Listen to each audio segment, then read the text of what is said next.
5:41 p.m. May 18, 2024. Mabin XD, Part 1. After decision. Balit ko ani guys. Tag 4 pesos ang isa times 10 pieces, 40 pesos. Ang dalawang ito ay parang may pagkarelasyon at pagkamanais din kaya ang subo na to. Maya-maya sa isang park, makikita si Ina ko na sinusubukan niyang makatayo subalit bumagsak. Ganaan ko ani ba? Ganaan ko sa kuan, ganaan ko sa packaging. Mo yata ang reason nga no nagpalit ko gingani. O kumpara tong gamatoy ani nga version. Pero favorite na ako ni Sukad Bata. But I don't think na siguro kung first time ko ni kaon ani na naka-video sa Babinoy Vlog, unang honey. Kaon ko sa una. Ingani kadako.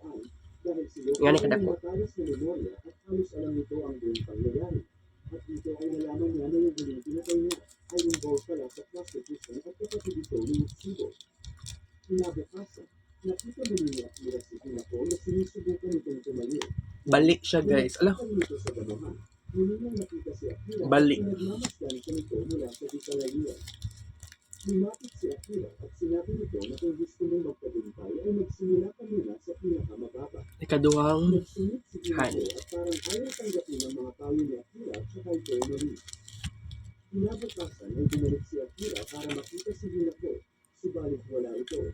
Sa halip na si Hinako ay si Suzuki ang dumating at tinanong nito si Akira kung hinahanap ba nito ang babaeng naka-wheelchair. Sumagot si Akira ng oo. Tapos ay tumayo si Suzuki at sinipa nito si Akira sa mukha at sinabi niya na lagian mo ang kapatid ko. Katulong honey, alright. Sa trabaho ni Akira, nagbumito si Akira ng mga flyers kay Ichigo na kilala ni Hinako ang boses kaya sinilip ito. Dito ay nalaman ni Ichigo na si Akira ang lalaking tinutukoy ni Hinako na stalker. Tapos ay pinapasok niya ito at tinanong ang concern nito kay Hinako. Sinabi ni Hinako, mapag-iisipan ka na malibog ng mga tao kung nakikialam ka sa gawain. Sa Angkol Bal, ganiya na sa inyo uli, mga asdos pasado. Aircon pa man may ganiya.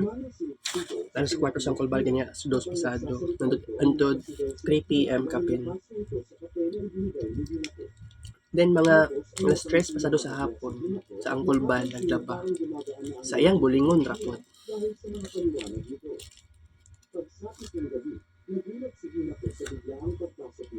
Kaupat na honey. Alright.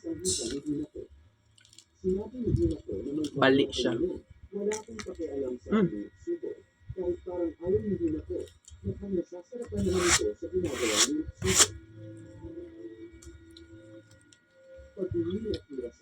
Nangatagak yung something powder.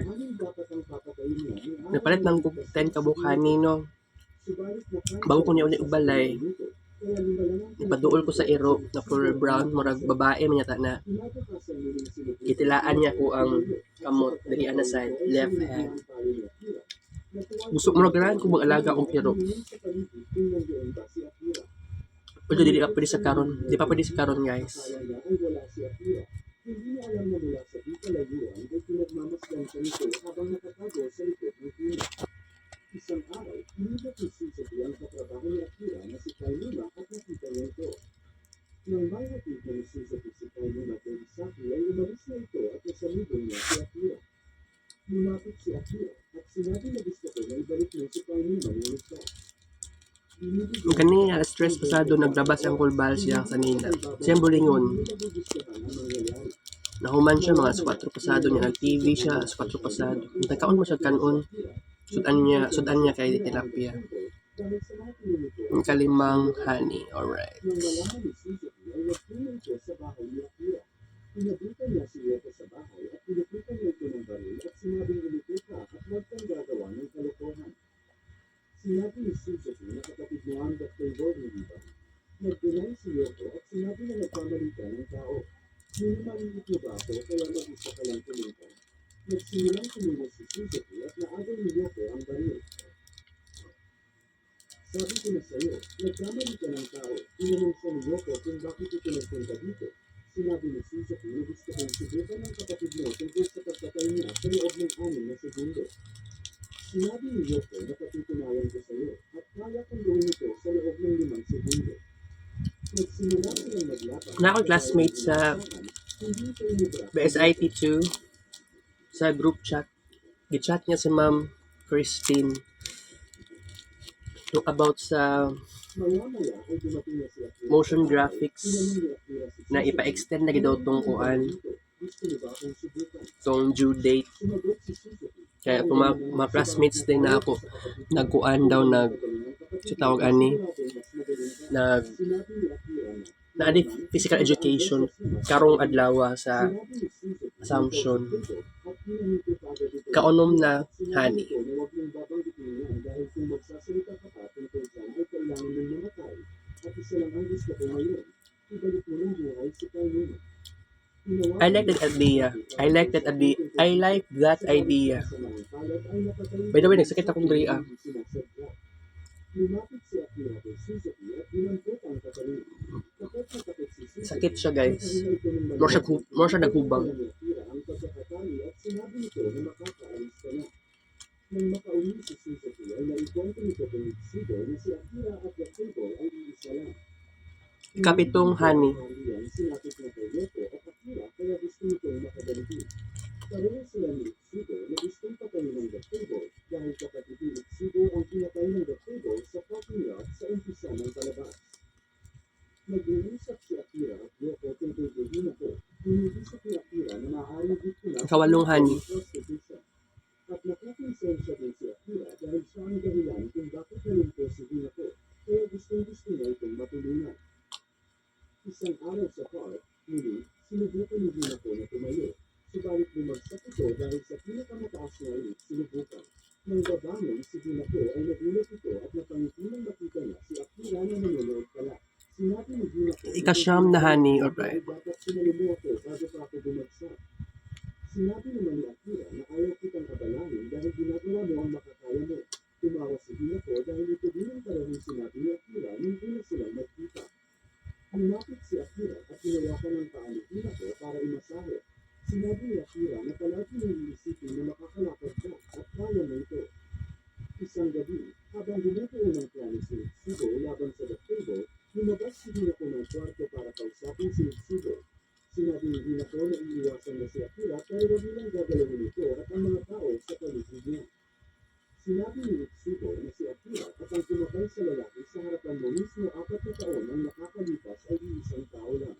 Ika-10 niya honey. Ka-G's. Dahil sinabi ni Ichigo na makalipas ang 2 araw mula nang nangyari yun, pumasok ang Yakubo sa bahay nila Hinako at pinilitan ng loob ang kanyang mga magulang. Ako inus mama na Habang naghahanda si Ichigo about sa Creative Cloud sa Adobe. lumapit si Hinako at sinabi niya, bigyan mo din ako ng baril. Mapapurchase ko Tinawagan ni Ichigo si Akira para papuntahin sa office niya at for makausap students. ito tungkol kay Hinako. Sumang-ayon naman si Akira, ipigilan sana ni Yoko si Akira dahil ito ay isang katibong lamang. Dollars kaayo, guys. 19.99 dollars for students and teachers. Mula sa malayo ay nakabantay si Suzuki sa mga kilos ni Akira. Subalit alam ito ni Akira kaya pinapalabit nito ang kanyang I think magkuan pa kuan na mo ato pa ko og Gmall kauban ni mama. Ilabay na ko secretly kay wala kabalo sa kulban nagpalit ko ingani. Wala siya kabalo. Nag-switch sila sa plan di nagsimula siyang habulin ng mga kalaban at may mga sniper din na nakaabang sa kabilang building subalit hindi nila matamaan ang Yakubo. Patuloy ang paghabol sa kanya ng mga kalaban subalit walang kahit isa sa kanila ang makapanagin sa Yakubo.